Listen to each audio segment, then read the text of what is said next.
So, welcome back to day two of Flow, Not Force. I am super excited to be here. I know it takes everybody a few minutes to get in, but I want to be honoring of our time and make sure that we stay on track so that we can get through all of the fun things that we're going to get through today. Um, Let us start with our blessing for the session. I'm going to try not to say as much today. That was one thing I noticed yesterday. On my playback, I was like, gosh, I said a lot of times. So we're going to try not to do that today. But let's start with a blessing. I just want to set the intention for this time, set the intention for all of you, and get us started here. So, if you will, join me in this intention. Welcome, friends. We are grateful for the presence of every soul gathered here, across space and time, and still somehow a part of this sacred community all at once. May we each enter into the awareness that we are beginning a journey to show up for ourselves, the community, and the larger world around us. May our spirits be open, our minds be still, and our hearts be soft. May we receive exactly what we need, no more, no less. Let this space of grace and truth be a moment set apart from the noise, a time for us to expand together, to remember, to connect to the all in all, and to transform. Together, may we flow, not force, and walk forward lighter, clearer, and more connected than before. And so it is. All right. So I wanted to start today, and just ask real quick, did everybody get the email with the link to the YouTube replay and the link to download the recap from day one?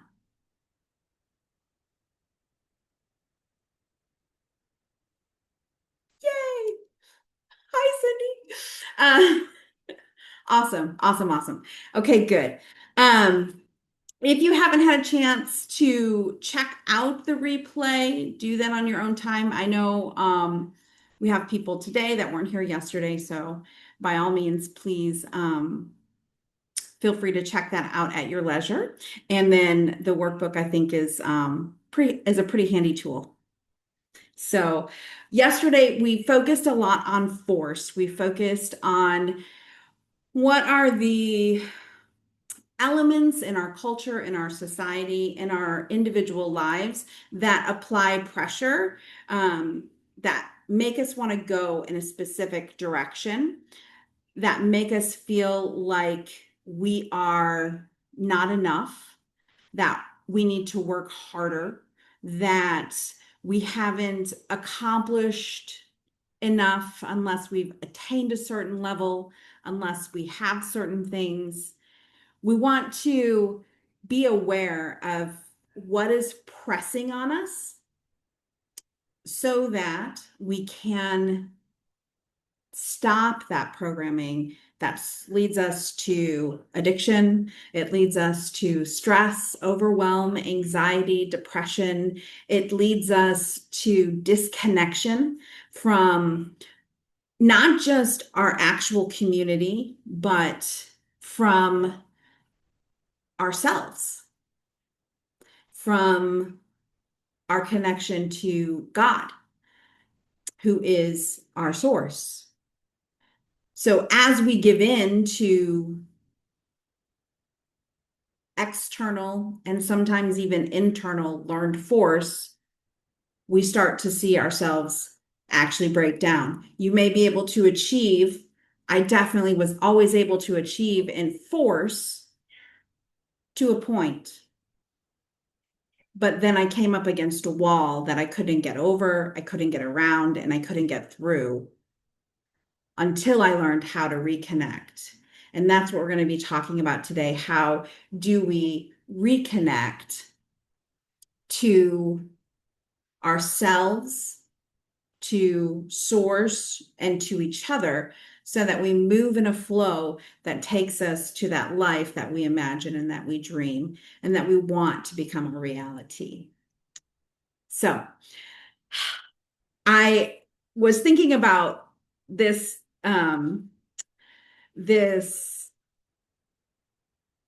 course or this study, this idea of flow, and I was like, well, what is flow? How do you describe flow? Uh, I'm not sure what you guys use. I love to use acronyms. I feel like maybe that's a cheesy kid of the 80s and 90s thing, but I love a good acronym. So I was taking the letters of flow and I created a little acronym that kind of really helps you tap into the essence of what flow is. So flow is going to stand for follow light over worry.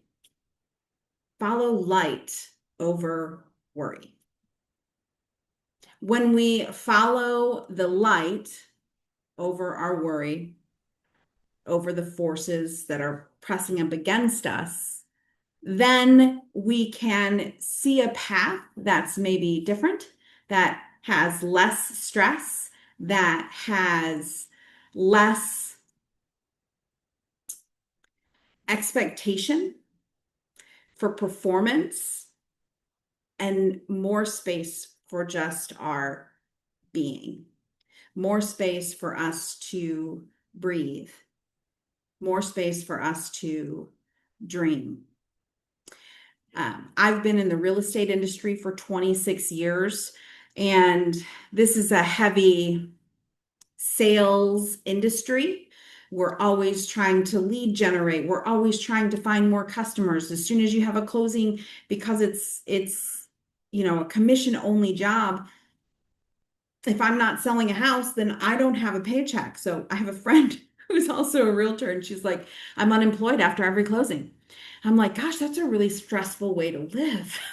to, to have that thought.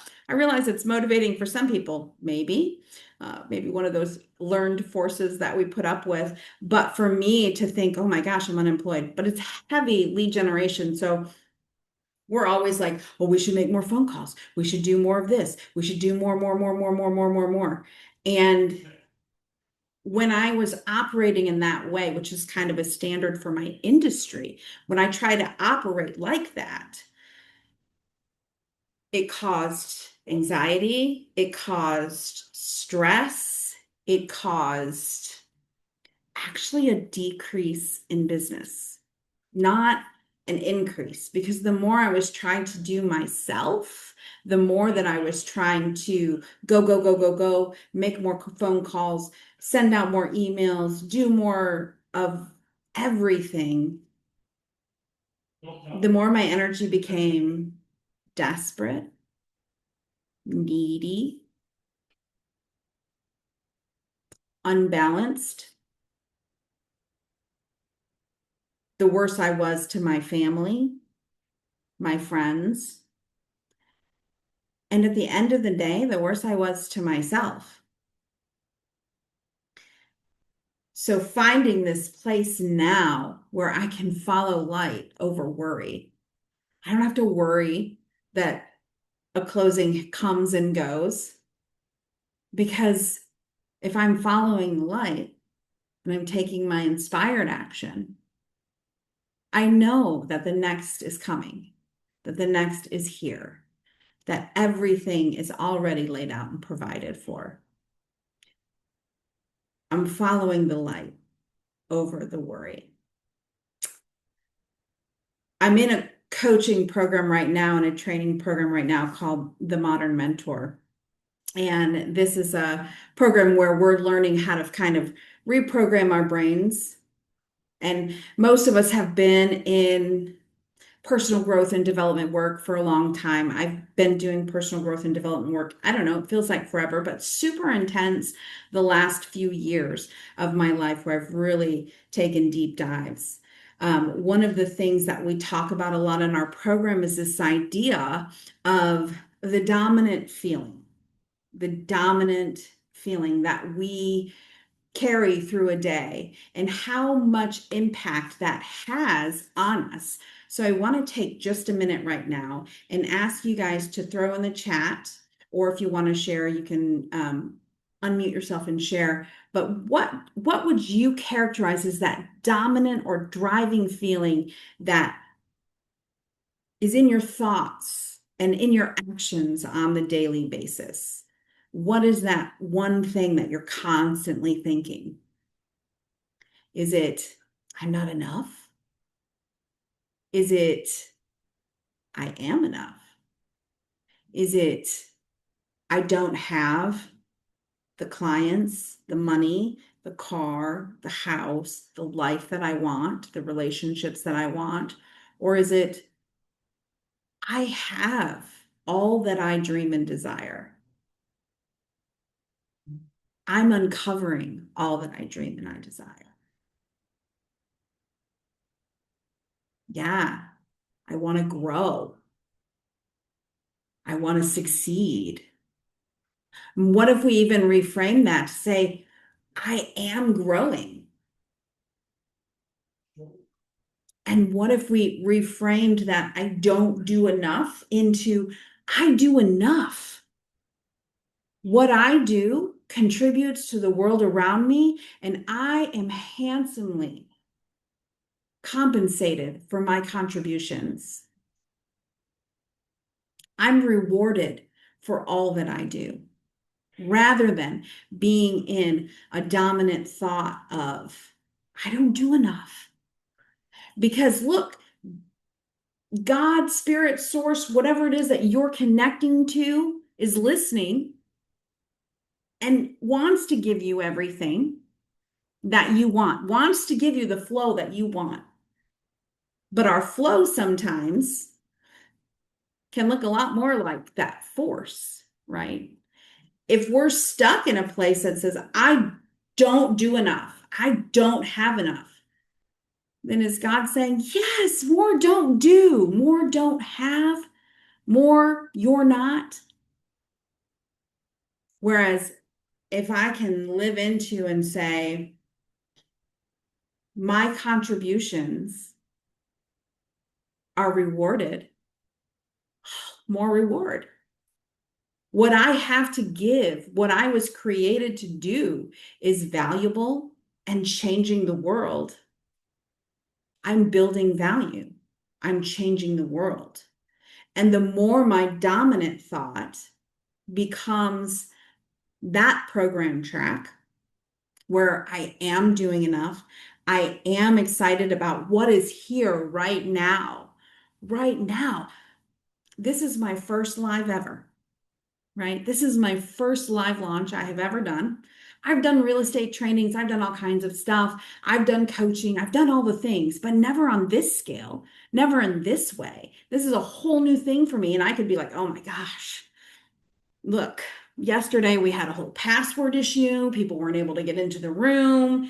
Today we were trying to figure out how to get the camera to work. Like, there's a lot of crazy stuff that goes on. But my dominant thought right now is unbelievable. I can't believe I'm so excited I'm doing this. I'm finally sharing the things that I feel I was created to share. I'm finally giving that contribution to the world that makes me think, puts me in that flow state where I'm following the light over worry. I'm following the light over worry. Is it easy? Is it easy to put yourself out there? I've got some friends from my Modern Mentor program here today, so thank you so much for being here. Um, it's so good to see you guys. But they can tell you too, like, right, we're all doing things that we've never necessarily done in this way before. I have goosebumps thinking about all that we've accomplished in this little group that we've been for the last 6 months, where we have changed that dominant programming.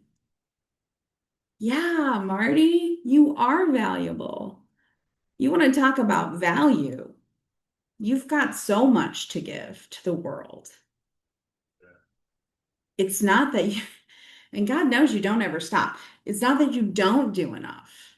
It's that you're not seeing the value in what you do, so you're not reaping the value of what you give, right? When we can't see it, I might have a stack in front of me of, we'll say they're old stocks for GM from 1930, whatever, whenever GM started, original stock papers, and they're moldy and they're musty and they're gross, right?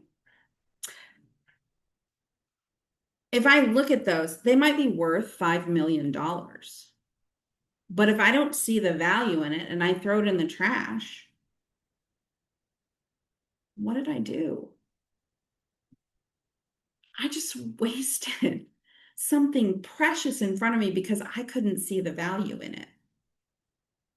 When I go out and I do the things that are in my heart to do, and then try and devalue those things and say it's not enough, how am I ever going to reap the reward that that action has? If I see the GM papers, stock certificates in front of me, but I don't know it's stock certificates, and it just looks like old musty paper, like books in my basement, and I throw it out, I missed out on something significant that was for me because maybe I was in a hurry, because maybe I didn't allow myself to see.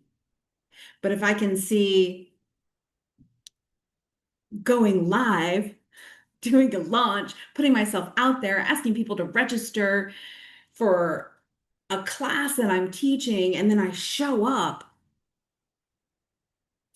at the end of the day, this is the start, right? We start at things and we're not the greatest that we're going to be. When I started in real estate as a 25-year-old kid, I made lots of mistakes.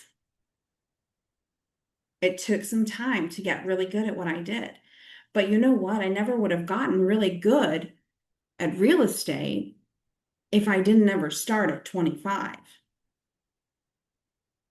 We won't get good at writing if we don't ever start writing. If we can't get through that stage that says, doesn't matter what it looks like right now. It matters what I see it as in my mind. This is where all the power is. This is where all the power is. Right here in this little sphere. What is that dominant feeling? Is it telling us to follow the light over our worry?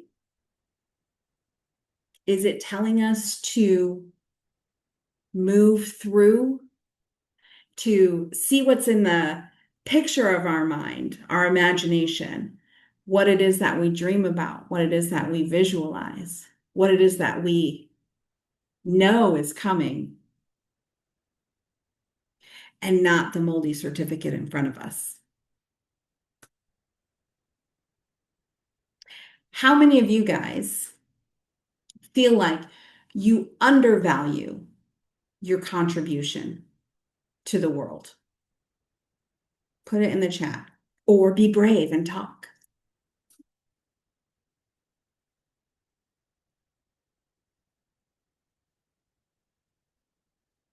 And I'm going to sit here until I start seeing things in the chat. So y'all start typing.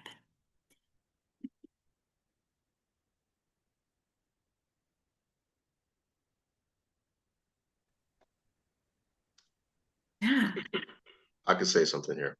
Yeah, go ahead, y'all. So yeah, I mean, there are times when, yes, I would definitely say that I do undervalue what I bring. It's just there are moments where it's that battle, right, between your true self and then your ego, Yeah. right? Trying to tell you that you're doing too much or um, what you're doing isn't of value, right? Especially if you're not getting an immediate return. Yeah. Yeah, usually the return is not immediate. Then it's quite a battle internally, right? It's Because hard. you want to see something come out of it right away, right? So just that patience, having that patience to say that, you know what, I'm gonna keep at this. And even if there is one person, right, who can gain something from what I'm offering, Yeah. that alone is a great not only inspiration for you to keep going, but it's a signal that you are making an impact in Yeah. some way. Yeah. So It is. It is. I think, and let me ask you this because we're both in Modern Mentor right now. How do you feel you've shifted over these last 6 months that we've been in that group together? oh man, I've put myself out there in so many ways that I mean it's when I look back at it sometimes and I'm like, I don't even know how I got to this point, you know, just Yeah. all sorts of different things that I'm doing, you know, and just that fear of being seen is gone, Yeah. you know, because there's a lot of people that have that kind of fear, right? And for me, it's like it's completely gone. I'm like, I'm just putting myself out there. Um, Right? What could not go right? I think that more now than I ever did 6 months, 8 months ago. Like yeah, I'm just here to uh we have a newer agent in our office at the real estate company, and he's like, "You're like a beacon." I'm like, "Yes, I'm very bright. I'm very bright." Like I would have before been like, "Oh no, no, no. I'm gonna downplay myself. I'm gonna downplay the contributions that I make." But my gosh, I am finally standing up and saying, "Actually, I am pretty awesome. I'm amazing. I do amazing things. I work with amazing people every single day, every day. I get to do whatever, right? I get to do all of these things." Do you think that your dominant feeling has changed over the last 6 months, y'all? yes, yes, my dominant feeling has changed, and you know, we're human beings, right? There's always going to be Oh, heck yeah. that contrast, right? Things are going to come up, and it's a matter of being able to shift as Mhm. quickly as possible, right? And Yeah. I've gotten much better at doing that. Um, Recognizing, right? You right, recognize faster and you're like, "Oh, whoa, whoa, whoa. That's not exactly. the tape. That's not Mhm. the tape." Last night, I was getting in bed and I was exhausted, right? I was really shocked yesterday. I did the class from 1 to 2 o'clock, and I was tired. I know, Cindy, you do your podcast and maybe you're more used to that now because you've done it so many times. Yeah, I know that you've gone live a few times, but like I was wiped out. And I laid down to bed last night and I was like, I don't know about this. I was like, no, it's ascension flu. That's I'm catching a little ascension cold right now. Because like I'm quantum leaping, right? I'm here to quantum leap right now. But I sat there and I started thinking, oh, all of these crazy things. And then I was like, I think it was the first time I really like caught it that fast. And I was like, no, no, no, no, no. Here's what's happening tomorrow on the live. La la la la la la la la. Here's what I would love. Here's the things that I would do. So switching, like, right, your dominant feeling isn't your only feeling. It's your prevailing feeling. It's your prevailing feeling. It doesn't mean that we don't have moments, have other less lovely feelings. It just means that we can come back to the truth, right? Following the light is following the truth. Following worry is following a lie. Following a lie is not going to help you get where you want to go. It's not going to help you create and co create an existence beyond your imagination. Um, when I lost my husband back in 2008. I think it was probably about 2009. So when I lost John, um, it was right at the beginning of Facebook prominence in our world, right? Like I had literally just started my Facebook account earlier in 2008. My husband passed away in October of 2008. And I I remember in 2009 it came to me. I was actually reading this book in the Bible called Ephesians, and the first chapter of that book is like kind of a love dump, right? The author is talking about how much God loves us, how much He loves us, all of this. It's just a lot of love, which I'm a big fan of. Um, and there's one verse that is like, I hope that you will understand the depth and the height and the breadth and the width of the great love that it's beyond your imagination. I was like, you know what? I can grab onto that. There's something in that that's so powerful. So from that point forward, I kind of had a couple of life mottos that, when I think about it, actually drive so much of who I am even today. Dream beyond imagination, love beyond reason, live beyond limits, follow the light over the worry, right? Get into that place of flow. So the question is, how do we start doing that?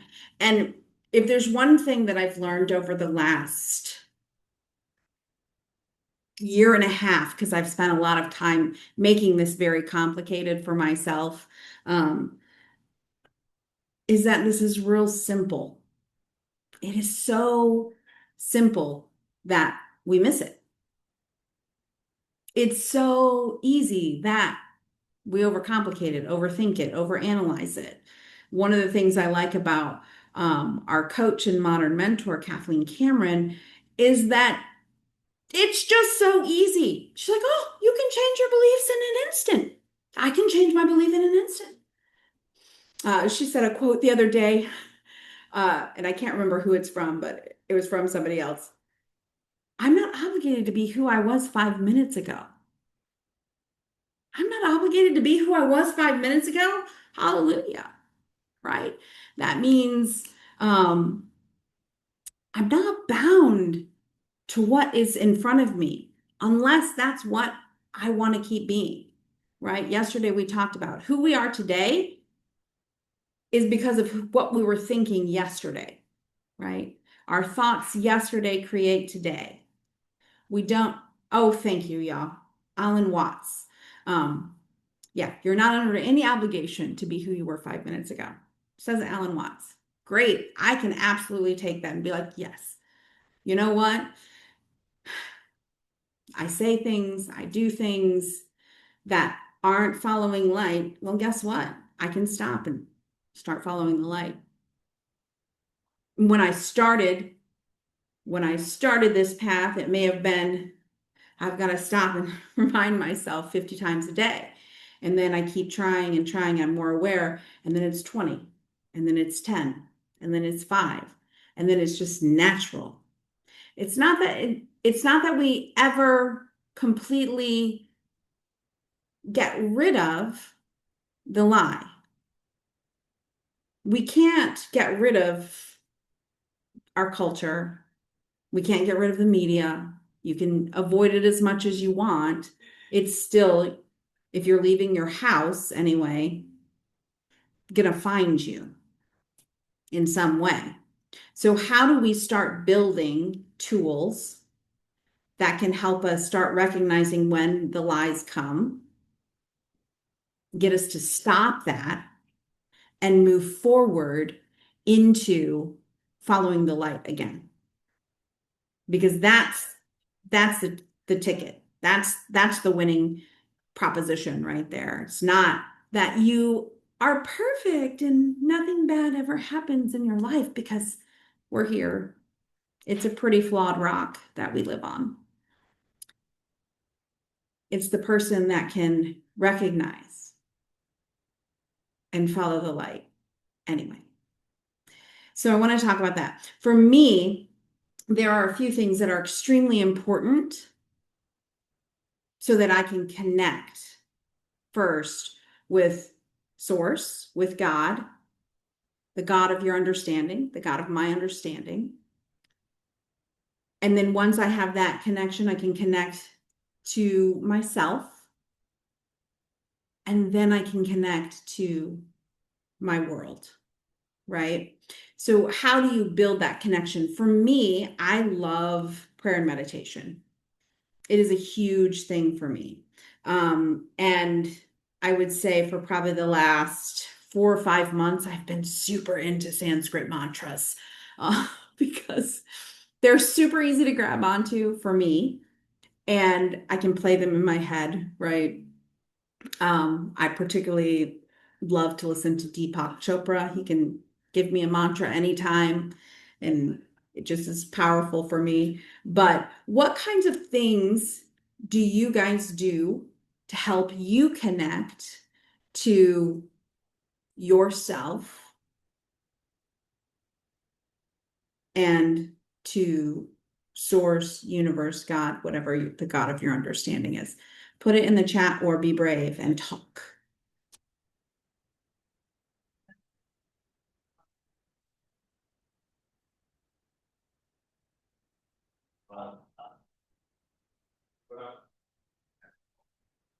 I currently like to meditate a couple of times a day at least. I have been most days. I'll get up in the morning and I get to go outside because I'm in Michigan. We don't have a lot of months out of the year that we can be outside. So I like going outside right now so I can be grounded, and I like to meditate there. And then usually during the middle of the day, sometime I will close my office doors. Everyone knows to leave me alone, and I'll get to meditate then. And then I usually like to meditate before I go to sleep at night. It just is a time for me to take a breath, remember, or reorient myself depending on how I've felt that day. Some days are more stressful than others. Some days are definitely more stressful than others.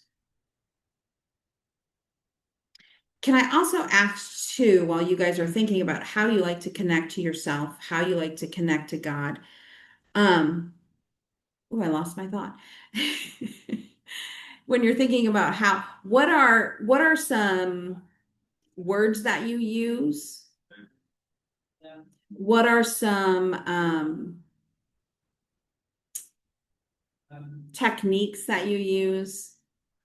Myself, I like to burn Palo Santo and sage a lot. I also like crystals. I love crystals. Um, Depending on how I feel, my intuition leading me, depending on what I want to feel. I think, oh, I know I took them out of my pockets, but today I was holding citrine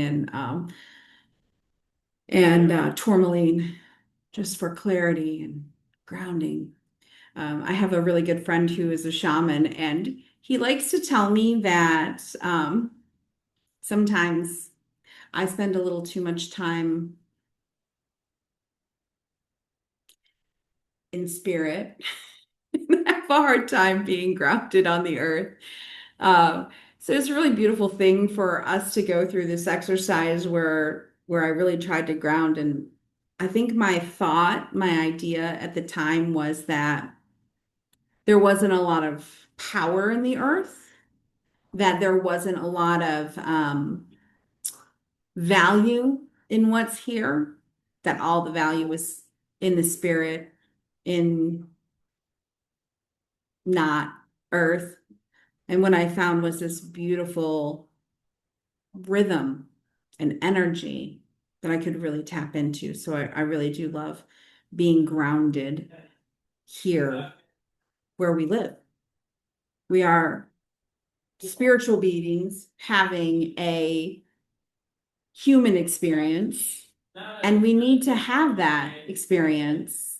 But So, when we talk about building foundations that help us stop the track, reorient ourselves, follow the light, over worry, prayer and meditation is definitely a great place to start. Other things that are helpful for me, and I find that this is maybe a little more streaky in my life, is journaling. Like last winter into spring, I had so much to journal. And then maybe it's because the weather's nicer. I don't have as much to say in my journal. So I'm not journaling quite as much. But journaling can really help you work things out. Journaling can really help you find intention. Sometimes you can be a little freer in a journal. And journaling is a great record. It's a great record for where you've been, where you're going, what you want. I love going back to journals and saying, oh my gosh, I can't believe I said that so long ago. And now it's here. I remember doing that when I was, golly, I was so young and I started journaling when I was in high school a lot, which was a fun time. Um, but I had these journals, and then through college, I would journal, journal, journal. And then I remember being in my late 20s and going back and reading some of my journals and being like, oh my gosh, all this happened. And this was way before I was serious about or intentional about writing things that I wanted or playing things in my head that I wanted to create. This was before I even had a lot of knowledge about the power that we have to create. And journaling was a great way for me to kind of see that and start that and cultivate that seed in myself. So that was amazing for me. So prayer and meditation, journaling, having conversations. I think somebody said having, yeah, talking to God. Um, oh, and then waiting and listening. That brings up a good point. When you're listening to God, if you're somebody that talks to God, when you're listening for God to answer, where you're listening for Spirit to answer. In fact, we did our meditation yesterday where I asked you guys to ask that who am I question to Spirit and then write down the answer. Did anybody write anything down, or do you write things down that you hear? What do you do with that information, or how do you know that you hear? What ways do you receive things? Do you hear a voice? Do you have an impression? Sometimes I just have what I would call a knowing, right? I just know that is God or Spirit leading me to say something, do something, think something, write something down. Other times I actually hear, not like we're talking, but hear inside of myself the voice of God. Sometimes I have other experiences. Sometimes I have visions. Sometimes, why not? I think there's so many amazing ways that we can connect to God, but we have got to find those ways. And I will say, it is important for you to find that way. If you're wanting to tap into a flow, if you're wanting to tap into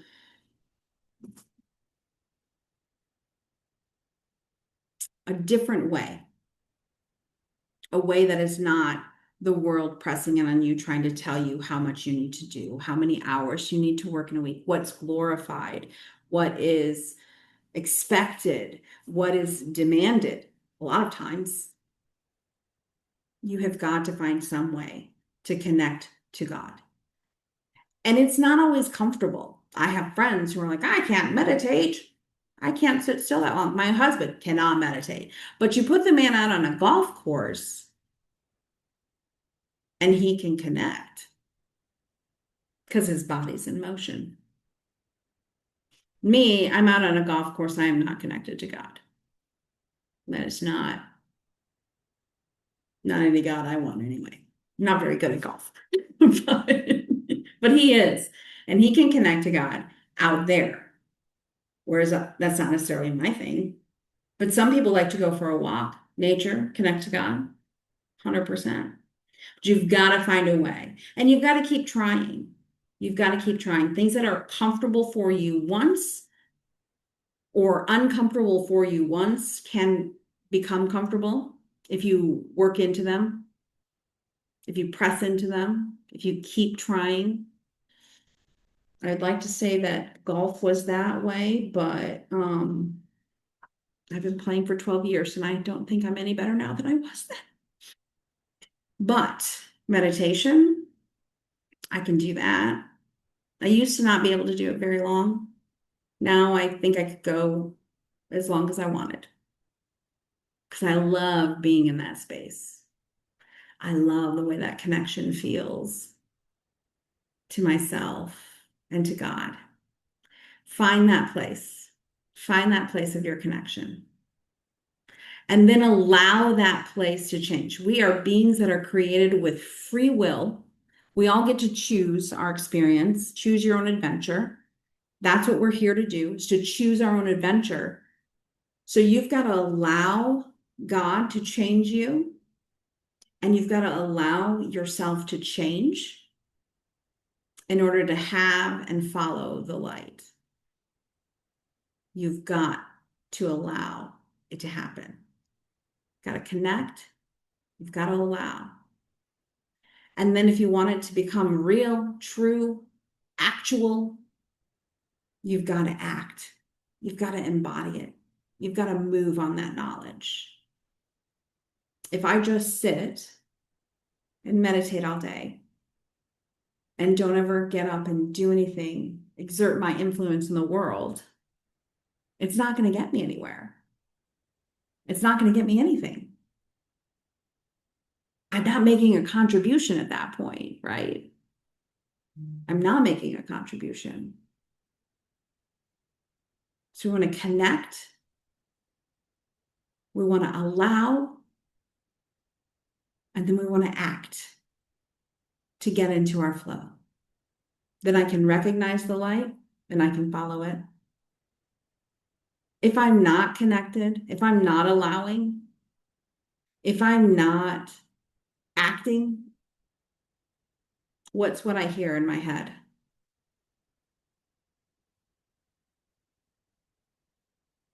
What's what I hear in my head?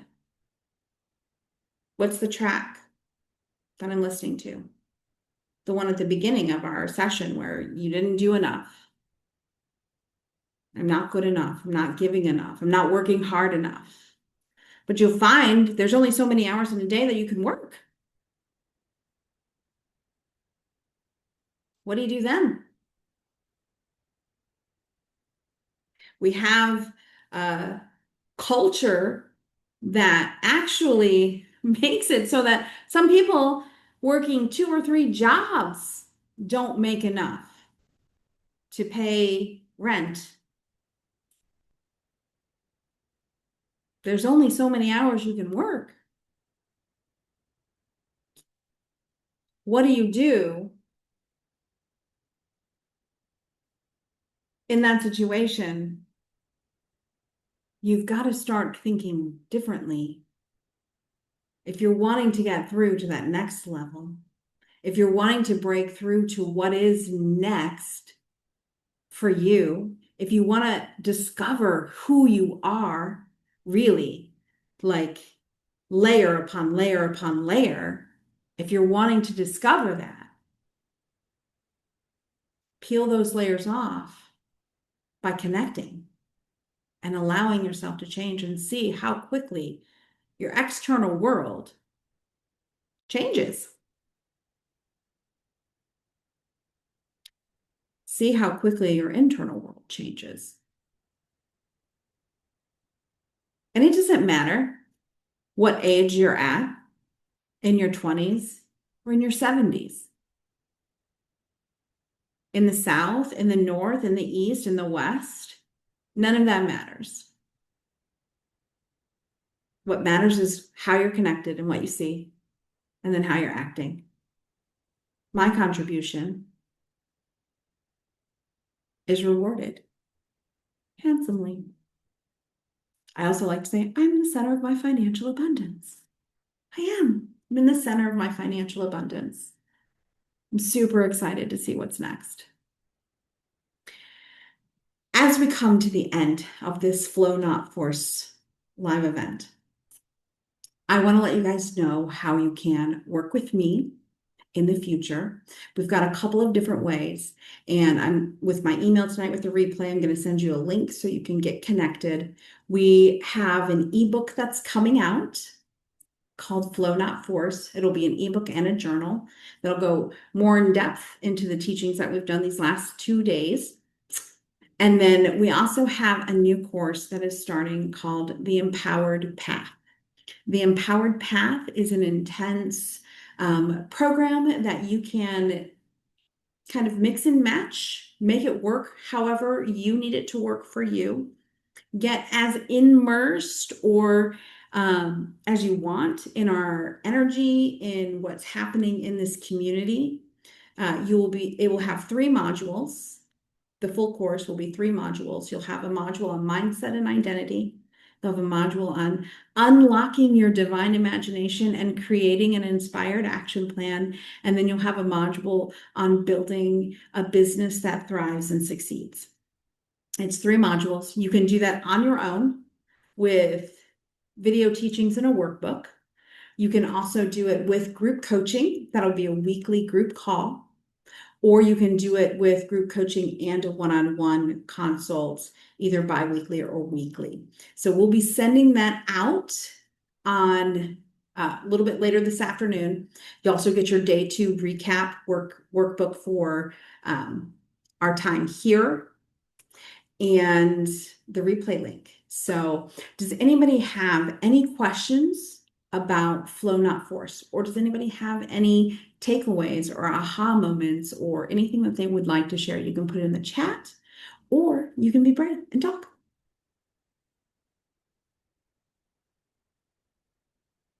Oh, funny, Evan. It's hard to meditate on the golf course. I have a comment. Yes. I not only appreciate you as my daughter, I appreciate your enthusiasm and your desire to help people. I just wanted to say that, and you've encouraged me. Yay, good. And I've been busy doing things here, and I, messed up trying to get stuff done, that I was working on when you left.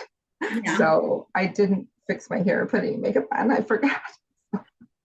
I don't think anyone cares. Yeah, who cares? I don't care. Okay, that's all I have to say. Awesome. I love you. I love you too. Thanks, Mom.